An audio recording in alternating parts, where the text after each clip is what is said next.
사도신경 고백하심으로 새벽 기도회를 시작하겠습니다.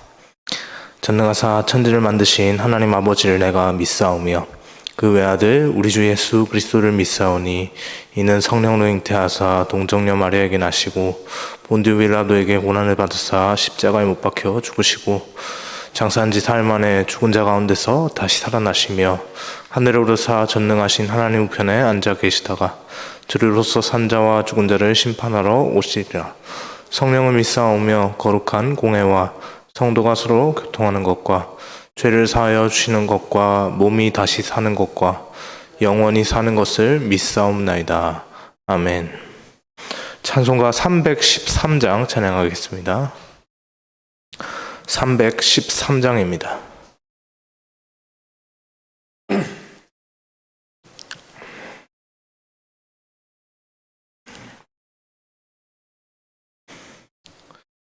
내 임금 예수 내 주여 이 죄인이 주님 앞에 한없는 은혜 받고서 내 생명 모두 드리오니 그 풍성하시는 총을 주 내게 내려주소서. 내 임금 예수 내 주여 내 허물은 덮으시고 주 십자가에 흘리신 그 피를 믿는 마음 보사 내 중한 죄를 사하여 참 평안한 맘 주소서. 내 임금 예수 내 주여 주 은혜에 감격하여 한없는 감사 찬송을 내 주님 앞에 드리오며 내 맘과 정성 다하여 늘 기뻐하며 살리라. 내 임금 예수 내 주여 이 마음과 이 천한 몸 그 몸의 피로 값주고 주 친히 사신 것이오니 나 이제 사나 죽으나 주 뜻만 따라 살리라. 아멘.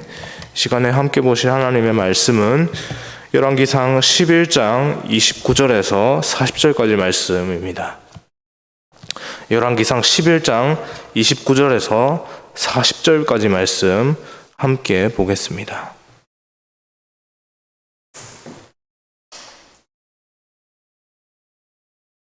열왕기상 11장 29절부터 40절까지 말씀입니다. 제가 먼저 29절 말씀 읽겠습니다. 그 즈음에 여로보암이 예루살렘에서 나갈 때 실로 사람 선지자 아히야가 그 길에서 그를 만나니 아히야가 새 의복을 입었고 그 두 사람만 들에 있었더라.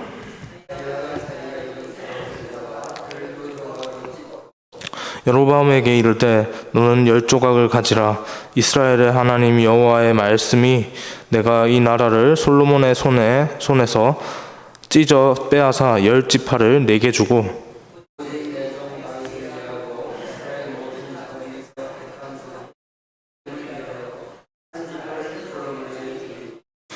이는 그들이 나를 버리고 시돈 사람의 여인 아스타롯과 모압의 신 그모스와 암몬 자손의 신 밀곰을 경배하며 그의 아버지 다윗이 행함같이 아니하여 내 길로 행하지 아니하며 나보기에 정직한 일과 내 법도와 내 율례를 행하지 아니함이라.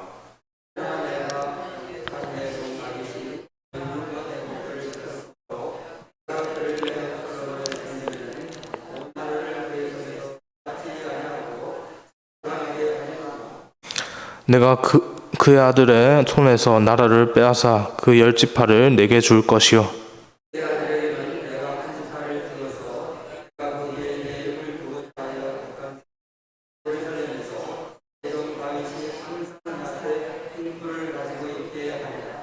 내가 너를 취하리니 너는 네 마음에 원하는 대로 다스려 이스라엘 위에 왕이 되되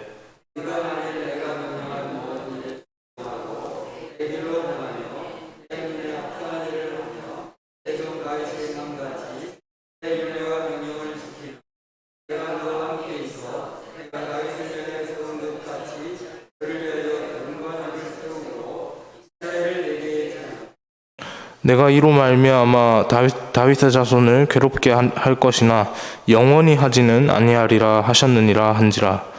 이러므로 솔로몬이 여로보암을 죽이려 하매 여로보암이 일어나 애굽으로 도망하여 애굽 왕 시삭에게 이르러 솔로몬이 죽기까지 애굽에 있으니라. 아멘. 여러분, 세상 사람들에게도 너무나 익숙한 그 관용구 중에 이런 말이 있습니다. 굉장히 유명한 말인데요. 박수 칠 때 떠나라 라는 말입니다. 무슨 의미인지는 여러분 말씀 안 드려도 아실 겁니다. 사람들이 왜 이런 말을 하겠습니까? 사람들이 자신의 삶에서 전성기를 누릴 때, 그 사람의 그 개인적인 상황에서, 난 지금 전성기를 잘 누리고 있는데, 조금만 더, 라고 하면서 욕심을 부리다가, 그 이전에 전성기 시절 때 이루어 놓았던 좋았던 것까지도 이렇게 그 조금만 더 하는 것으로 그렇게, 통째로 까먹어 버릴 수가 있기 때문이죠. 우리가 계속해서 살펴보고 있는 이 솔로몬의 삶이 딱 그렇습니다. 물론 그렇다고 해서 솔로몬이 하나님이 주신 그 임기보다 막 억지로 자신의 삶을 더 연장시켜 보려고 어떻게 막 노력했다 그런 뜻은 아닙니다만, 솔로몬의 삶이 그 전성기 시절 때 그 잘 나가던 그 삶을 뒤로 하고 그 말년의 모습들을 보면 굉장히 이 사람이 하나님께 그렇게 지혜를 받은 사람이 맞나라고 할 정도로, 그 하나님께 사랑을 받았다라고 그렇게 살았던 사람이 맞나라고 할 정도로 극과 극의 통치 초기와 통치 후기의 솔로몬의 모습은 이 사람이 같은 사람이 맞나 할 정도로 그렇게 좀 다른 모습을 좀 보여줍니다. 통치 초기에 하나님을 향해서 열심히 이렇게 불타올랐던 그렇게 행동했던 솔로몬이었습니다. 그 열심으로 하나님께 성전을 지어서 그렇게 올려드렸죠. 결코 솔로몬이 하나님께 무언가를 바라고 한 행동이 아니었습니다. 그는 단지 영광의 하나님께 최고의 것으로 영광을 돌리고자 하는 그런 순수한 믿음을 보였죠. 그런데 시간이 흐르면서 솔로몬의 그 순수한 열심이 점점 변질되기 시작했습니다. 어제 새벽에 살펴본 것처럼 온 마음이 하나님 생각으로 가득 찼던 그 솔로몬의 그 초기에, 통치 초기에 그 마음이 산만해지기 시작합니다. 하나님께서는 솔로몬을 비롯한 이스라엘 백성에게 당신을 향한 전심을 요구하셨는데, 정작 솔로몬은 자신의 인생의 전성기 시절에 세상과 하나님을 겸하여 섬기는 그런 전심이 아니라 반쪽짜리, 반심의 모습을 보이는 그런 모습을 보이고 있는 것이죠. 하나님이 아닌 다른 우상들에게 절을 하기 시작합니다. 이것은 이스라엘의 유일하신 여호와 하나님께 대해서 명백한 범죄 행위였습니다. 하나님께 온갖 복이란 복은 다 받아 누린 솔로몬의 삶이 어쩌다가 이런 지경에 이르렀습니까?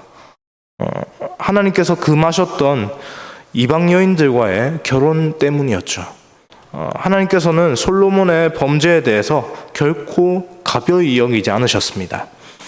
솔로몬의 범죄 행위로 이스라엘 나라가, 이스라엘 통일 이스라엘입니다, 남과 북, 우리는 남과 북으로 쪼개진 이스라엘을 우리가 성경 역사를 통해서 알고 있지만 그 당시에는 남과 북으로 쪼개질 것을 어느 누구도 생각하지 못했습니다. 그런데 이 통일 이스라엘, 하나의 나라 거대한 이스라엘이 남쪽과 북쪽으로 쪼개지는 그런 사건들을 이렇게 하나님께서 선지자 아이야를 통해서 예언하시게 되는데요. 그 예언을 그 당시에 솔로몬의 대적자였던 여로보암에게 본문 31절과 32절을 통해서 말씀을 하십니다. 31절과 32절 말씀입니다. 함께 읽겠습니다. 여로보암에게 이르되 너는 10조각을 가지라. 이스라엘 하나님 여호와의 말씀이 내가 이 나라를 솔로몬의 손에서 찢어 빼앗아 10지파를 내게 주고 오직 내 종 다윗을 위하고 이스라엘 모든 지파 중에서 택한 성읍 예루살렘을 위하여 한 지파를 솔로몬에게 주리니. 하나님께서는 솔로몬을 사랑하셨습니다. 그리고 당신의 나라 이스라엘을 너무나도 사랑하셨죠. 언약 관계에 있었기 때문에 당연한 것입니다. 하나님께서 맺으신 전적인 언약 아래 있었기 때문에 그분의 사랑을 온전히 누리고 받는 그런 이스라엘과 또 솔로몬의 모습이었습니다. 그런데 왜 하나님께서는 솔로몬보다 뜬금없이 등장하는 이 여로보암이라는 인물에게 솔로몬이 가진 것을 빼앗아서 솔로몬의 손에 쥐고 있는 솔로몬이 갖고 있는 이것을 빼앗아서 여로보암 너에게 주겠다라고 이렇게 말씀하시는 것입니까? 솔로몬을 사랑하고 있는데 솔로몬 사랑하시는 하나님께서 왜 솔로몬의 것을 빼앗아서 여로보암에게 주겠다고 이렇게 말씀하시는 겁니까?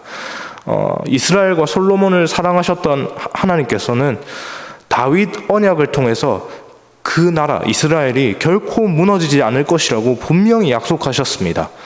그 말씀대로면 하나님 나라 이스라엘은 망해서도 안 되고 나라가 쪼개지는 이 분열 사태를 겪어서도 결코 안 됩니다. 왜냐하면 나라가 분열된다는 것은 그만큼 나라가 온전했던 나라가 반으로 쪼개지는 거니까, 반 이상으로 쪼개지는 거니까 나라의 힘이 어떻게 됩니까? 온전했을 때보다는 아무래도 약하겠죠. 그렇게 약해진다는 것은 또 다른 강한 나라에 의해서 얼마든지 집어삼켜질 여지가 생기는 겁니다. 이 당연한 이치를 하나님께서 간과하고 계시는 겁니까? 하나님 분명히 다윗 언약으로 하나님 그 나라가 영원하리라라고 약속하셨는데 이렇게 여로보암 손에 그 솔로몬이 쥐고 있던 그것을 빼앗아서 주시면, 그래가지고 나라가 쪼개지게 하시면 이 나라가 둘로 쪼개져서 나중에 나라가 멸망하게 되면 하나님 언약은 어떻게 되는 겁니까? 라고 하는 이런 문제 속에서 우리는 이 본문을 어떻게 봐야 합니까? 결코 하나님께서 그것을 간과하지 않으셨고, 결코 하나님께서 그런 모습을, 그런 것들을 염두에 두신 것이 아니라는 것을 우리가 볼 수 있습니다. 하나님께서는 솔로몬 곁에 대적자들을 세우시는 것을 통해서 당신에게 그 여호와 하나님께 반쪽짜리 믿음으로 나오는 솔로몬의 악한 행동에 제동을 거신 겁니다. 우리 하나님께서 잘못된 행동을 하는 자식을 결코 내버려 두지 않으시고 바로 바른 길로 인도하는 그런 아버지 하나님이 되시기 때문에 그렇습니다. 그것 때문에 솔로몬 주위에 그의 삶을 어렵게 만드는 대적자들을 두셨죠. 하나님께서 진정으로 이 대적자들을 두시면서 솔로몬에게 원하셨던 것은요, 승승장구하던 자신의 삶에 갑자기 나타난 이 장애물들을 통해서 자신의 삶을 돌이키고, 내가 지금 잘 가고 있는 것이 맞나? 다시 내 삶을 되돌아보자. 내가 지금 이렇게 살아서 되는 건가? 라고 하는 자신의 삶을 되돌아보고 회개하고 돌아오는 것이었습니다. 돌이키는 것이었죠. 올해 우리 교회 표가 있지 않습니까? 무엇입니까? 여호와께 돌아가자 라는 것이죠. 여호와께 돌아가자라고 이렇게 외치면서 하나님께 돌아오기를 원하셨던 그 솔로몬의 모습, 그것이 바로 하나님께서 진짜 원하셨던 것입니다. 안타깝게도 이스라엘은 이 솔로몬이 죽고 난 이후에 그 아들 르호보암 때입니다. 르호보암 때 남유다와 북이스라엘로 그렇게 분열이 되었습니다. 그러나 이것으로 솔로몬이 하나님께 끝끝내 돌이키지 않았다. 이것 때문에 하나님께서 하나님 앞에 솔로몬이 끝끝내 돌이키지 않았다라고 볼 수는 없습니다. 오히려 그는 자신의 인생 황혼기에 전도서라는 책을 기록하면서 하나님 아닌 다른 것에 마음을 빼앗기는 것만큼 어리석은 짓은 없다라고 그렇게 계속해서 강조했습니다. 이 말은 곧 뭡니까? 자신의 전성기 때 했었던 그 인생의 과오들을 다시 한번 되돌아보고 그렇게 반성하면서 성경을 기록하면서 내가 그때 왜 그러고 살았을까? 이스라엘 자손들아, 너희는 그렇게 하지 말아라. 내가 그렇게 해보니까 이거는 아니다 라고 그렇게 후회하면서 하나님께 회개하는 마음으로 그렇게 철저하게 그렇게 겸손하게 나아갔던 인생의 황혼기의 모습이죠. 그런데도 하나님께서는 예정하신 일들을 그대로 이루십니다. 하나님께서 공의의 하나님이시기 때문이죠. 약속을 지키시는 하나님이시기 때문에 그렇습니다. 솔로몬이 저지른 범죄의 값은 분명히 그렇게 공의의 하나님 앞에서 그 범죄의 값은 분명히 치러져야 했습니다. 다만 그렇게 솔로몬에게 징계를 내리시면서도 우리 주님께서는 결코 솔로몬을 버리지 않으셨는데요. 무엇 때문입니까? 무엇 때문에 하나님이 솔로몬을 끝까지 버리지 않고 붙잡고 계십니까? 바로 그 아버지 다윗과 맺은 그 언약 때문이죠. 당신의 이름을 걸고 여호와라고 하는 그 당신의 이름을 걸고 지키겠다고 하셨던 그런 그 언약 때문입니다. 그 언약 아래에서 솔로몬은 눈을 감는 그날까지 하나님의 은혜를 누렸고요. 그의 아들 르호보암 때에서 이스라엘이 분열되는 그 과정 속에서도 10지파가 떠나갔던 그 연약한 남유다에 하나님께서는 당신의 등불을 두셨습니다. 그렇게 하나님께서 다윗에게 약속하신 영원한 나라를 다윗의 후손으로 오실 메시아를 통해 세우실 것을 다시 한번 이렇게 이 본문을 통해서도 약속하시는 겁니다. 오늘 우리의 삶에서 어쩌면 우리는 여로보암과 같은 여러 존재들, 인생의 여로보암과 같은 여러 존재들을 만나게 될지도 모르겠습니다. 그것이 어떤 상황들이 될 수도 있고요. 여러 가지 우리를 당황스럽게 하는 여러 가지 것들을 만나게 될지 모르겠습니다. 그것이 끊임없이 우리의 마음을 어렵게 할 수도 있겠죠. 그러나 그때마다 우리는 기억할 수 있기를 소망합니다. 우리 곁에서 우리와 늘 함께 계시는 우리 하나님의 이름이 바로 언약을 지키시는 여호와이시라는 것을 말입니다. 하나님께서 연약한 우리를 늘 그렇게 보호하십니다. 하나님의 보호하심의 은혜에 오늘도 감사함으로 여로보암처럼 우리를 어렵게 하는 것들이 많은 이 세상을 향해서 하나님 말씀만 붙잡고 나아갈 수 있기를, 그러한 은혜가, 그 말씀대로 붙잡고 살아갈 수 있는 그 은혜가 우리 모두에게 있기를 주님의 이름으로 소망합니다. 기도하겠습니다. 사랑의 주님, 감사합니다. 하나님, 우리 인생에 우리를 당황스럽게 하는 여러 가지 여로보암과 같은 여러 가지 존재들이 있습니다. 하나님, 그것들을 우리가 직면하게 되었을 때 가장 먼저 해야 할 일은 하나님 앞에서 우리의 모습을 다시 한번 되돌아보게 하시고, 하나님, 그것을 통해서 하나님께서 또 우리 삶 가운데, 각 개인의 삶 가운데 말씀하시는 것은 무엇인지, 또 영적인 민감성을 가지고 하나님 앞에 그렇게 우리의 삶을 드릴 수 있는 우리의 모습이 되게 하여 주옵소서. 하나님, 일주일의 삶을 또 시작합니다.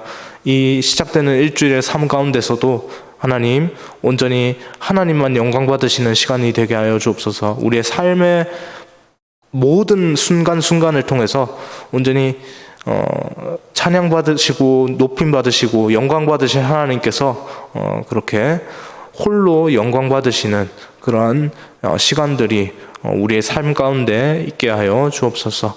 하나님, 감사드립니다. 이 모든 말씀 살아계신 예수님의 이름으로 기도합니다. 아멘.